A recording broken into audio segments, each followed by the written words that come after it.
Oh, Station House, Bwlch. Originally built as 2 waiting rooms, each room having its own door into it. The room on the left was for gentlemen and the room on the right was for ladies. That was 1895, and then about 1910, give or take a couple of years, the final section was added to turn it from waiting rooms into a house for the station master and his family. And essentially that's what we've got today. One of the beauties of the building is the roof. It was very tired, and every few months there'd be 2 or 3 slates slipped where the nails had corroded. So we have re-roofed, but estimate is we lost roughly 30% of the slates. On the front, those are all original slates, and we've bought reclaimed Welsh slates and there to make it up, and there on the rear. They're not as exact same colours, but it actually makes it look quite attractive. The ridge tiles are, we wonder if they're unique in North Wales, because they're actually made of 3 pieces of slate, and the pieces of slate are about so long down the width of the ridge, and the 3 pieces, in effect, 1 piece up that angle, 1 piece up that angle, then a 3rd piece in the top, and somehow or other it all holds together. I did see them, but I didn't figure out how it worked. And we're pretty sure that they came from Codi To Siop, which is about 2 miles over the hill that way. The 1895, when this was built, was the same time as they had a new manager there, and he was very forward thinking, both in terms of how they did mining and the equipment they used, and also in some of the products. And there's a book about him, about Moses Kello, and it has a copy of an advert which includes that type of ridge tile. So we're pretty sure they came from there.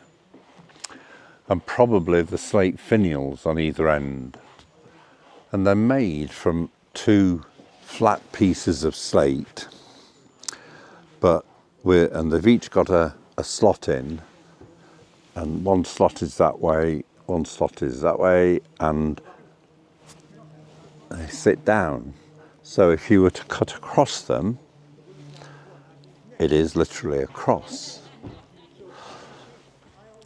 And although we're trying to keep the heritage of the place, they were produced for us in Talyllyn on a computer-controlled water jet machine.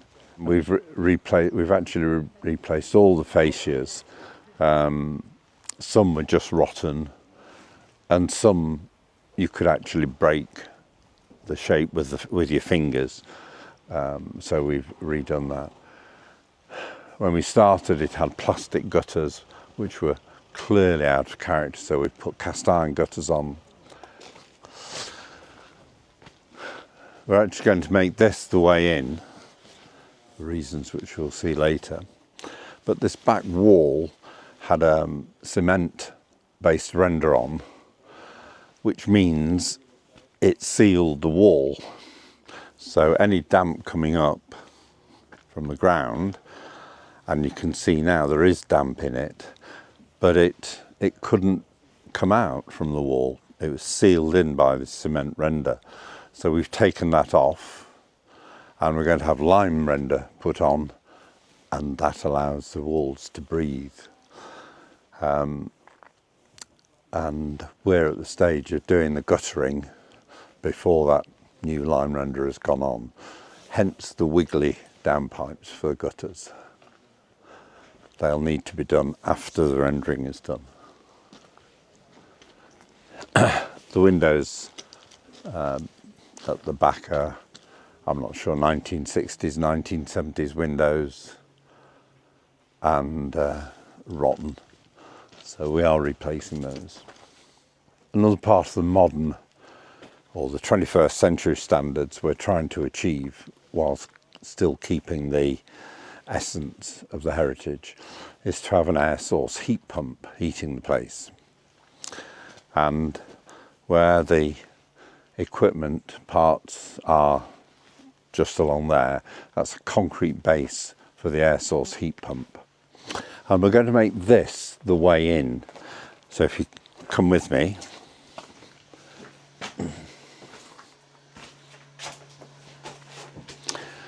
Clearly it's all a mess because we're working, and we're not necessarily that tidy.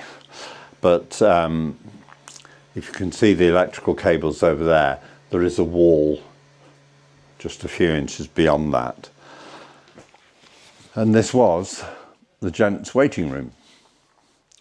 But during the 20th century, when people were living in here, struggling to get up to even then the current standards, there was a partition wall put in, and you can just see the marks on the ceiling to make a little lobby for the front door. Well, we've taken that down. We'd like this to be a full room, and so we're not going to make that the main entrance. So you will be able to use it, but it'll be the occasional use and no unlocking from outside. So if it's locked, you'll have to come in from the rear. And this is a good place to explain what we've done. This floor is a suspended floor, and what we've done is we've had a lot of the we've had all the floorboards up. Quite a few of them were rotten or broken. They were already broken before we came, some of them. We've had those up. We've put a membrane in to stop any draft coming up, and we've put a total of 150 mil of rigid insulation in between the rafters. We've fitted underfloor heating on there, and whereas you would normally put 2 rows of pipes between joists, we've actually put 3, so we can get more heat into the place. And we've put 2 loops, whereas you could just about maybe get away with only 1 loop in here. So we have 2 inputs of heat into this room.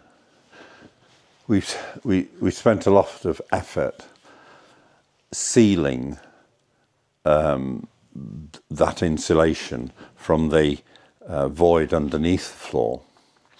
And we've done the same above the ceiling. So there's the risks of damp. All the wall boards are set 2 or 3 inches away from the stone, the single thickness stone wall, but the internal face is very, very rough. To call it rough is actually a very strong compliment. It's much, much worse than that. So we have got a gap behind the wall boards, but we want to try and make sure that any damp does get in there, does have a way out. So we've cleaned off sort of 75+% of all the paint, and we'll put back on paint that is breathable. This very narrow room, this was a bathroom before we started, but the bath was more than half the width of the room. So it looked fairly uncomfortable or inconvenient for walking down the side of the bath, and the bath was roughly where I'm standing. So we're going to have a shower across the end. The architect assures me that we can, we will be putting a secondary internal window in there, and he's assured me that we will be able to make it so you can't see people having a shower from outside. The shower tray is in, and we're now working to enclose it and put the walls in around the shower. We'll have toilet, wash basin, and this bit's going to be a cupboard for general bits and bobs. This is going to be the kitchen, and the kitchen units will be down that wall and across to about here. The door you can see was originally the door into the ladies' waiting room, but that it has been, it's not been opened for tens and tens and tens of years, and we don't intend to open it. You can see a little bit here what the wall is like behind the wall boards. We're literally today working on putting wall boards back up after we've fed all the electrical cables through. On the wall here you can see this fiddle thing, and if you look up you can see the pulleys, and when we started there was an area complete with ropes, but it was very much a 20th century replacement for an original, and so we decided that was not going back up. We wanted a proper era, and about 2 weeks ago somebody said, we've got one of those in the shed. So they're going to tart it up for us and give it to us. And we are going to put it back up. One pulley is in the ceiling, and we've taken one down because we think the replacement area is going to be not as long as the original. I didn't mention in the other room, in the living room, we're going to put a smallish wood, I think it's multi-fuel stove, and we've replaced, we've brought the chimneys up to 21st century standards, so it meets all the regulations. And behind me, when we started, there was a solid fuel stove in here, and that actually heated the hot water. But we've taken that out. We're going to put another solid fuel, but it's only a solid fuel stove in. This is the main bedroom, and you can get a reasonable size bed in here. You don't have to have a skinny double bed, but you won't get much else. You just might get a chest of drawers in the corner, but there's not the dimensions to have any hanging space. This is a second bedroom, quite small, but it's got its original sash window, and the sashes are originals. The frame, I think particularly on the outside, was rotten, so it's been repaired rather than replaced. So essentially this is, it's in good working order now. We think we might have to draft proof that a bit. In here, because the room is so small, we're going to put 2 bunks in this corner. But if you can look round here, we've made it so that for each bunk there is a double socket with USB sockets, and a light with the light switch just below at hand level for each switch light. Sorry. Today, air source heat pumps are a lot quieter than they were 10 years ago. But to make sure we're not going to disturb this quiet place, we have had acoustic engineers come and do 24-hour assessments, and they just assured us that it's not going to be a problem. We are going to build stone walls either side of it, and we're going to put a roof on, which will be a slate roof, so all the sound should be directed up the field. The landowner has been very, very cooperative, and has allowed us to use this land and push the fence out. And in fact, he still owns the land where the concrete slab is, but he has said we should get on with putting the slab down and we'll sort out how to deal with the ownership. And I think that's it.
Hello, this is the new erecting shop. We're in the process of re-roofing it. So only people of a very certain age will remember it, this light and airy. Upstairs, all the roof is now gone, which was a single layer of chrysolite asbestos. So that was removed last week by the contractors and disposed of.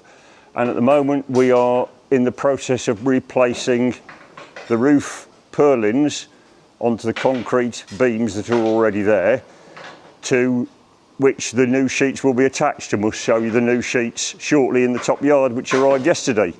We're now in the top yard where you can see that all the material that is actually the new roof to go on over the next week or so. All the machines that were either too big or too heavy to move have been covered up and protected to keep the worst of the dirt and the rain that obviously falls just when you don't need it in Wales. So we had quite a bit of work to get to this stage before the contractors could start removing the roof. The new roof, we're actually doubling the amount of roof lights in the building, so there'll be a lot brighter and air in here. Also, the underside of the roof light, or the whole roof, is going to be white instead of grey. Yeah. We've now come upstairs. We're on the scaffolding around the perimeter of the building, and you can now see the work in progress on the new roof. What you can see is the original concrete portal frames and the purlins that run between them. We had all these checked before any of this work started to make sure after 50 years plus a life that they're all structurally sound, and they are. Then on top of these, to not cause any damage or weakening of the concrete structure, what we've done is install a piece of 5x3 timber along all the purlins, as you can see in the shot, and these are held on with stainless steel bands and clips. And then the new roof, which is now all arrived in the car park, will then be screwed and fitted to those. It's 100mm thick Kingspan insulated boards, which should hopefully make the whole building an awful lot warmer and cosier for the chaps in the winter. Underneath you can see the safety precaution of the nets underneath, the two-stage nets. The big net actually will be strong enough to catch a person if they happen to fall off, if they were working on the roof, which they will be when the sheets go on. And the small mesh that goes on top is there to catch the worst of the dirt and the debris that will inevitably fall through or fall off as the work is in progress. But this is the one elevation. The contractors are currently working on putting the timbers onto the other side, the north elevation, and then once that's done, we'll start the sheeting process, which hopefully will be later this week. The next challenge, once we've completed the new erecting shop, we'll then look at the old erecting shop, or the original erecting shop, well, not the original erecting shop, the 1900s erecting shop, built by the old company, to look at improving the roof on here. And what you can see in front of you is the current roof, which again, like the new erecting shop, is just a single skin, so it's very poor in terms of thermal heat loss. Also, quite a lot of the tiles are cracked and damaged, though it doesn't leak too much. And also we have the 6 roof lights, which you can see, one's completely failed. So the project for later on next year is to re-roof and repair this building. But because it's a listed building, we need to go through the process of listed building consents before we start any work on this roof.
I don't think they do. Dad!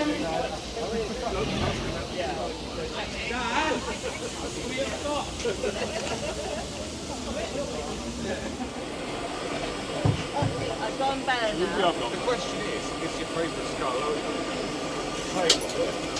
Well, I love Edward Roberts and I love Peter Sam.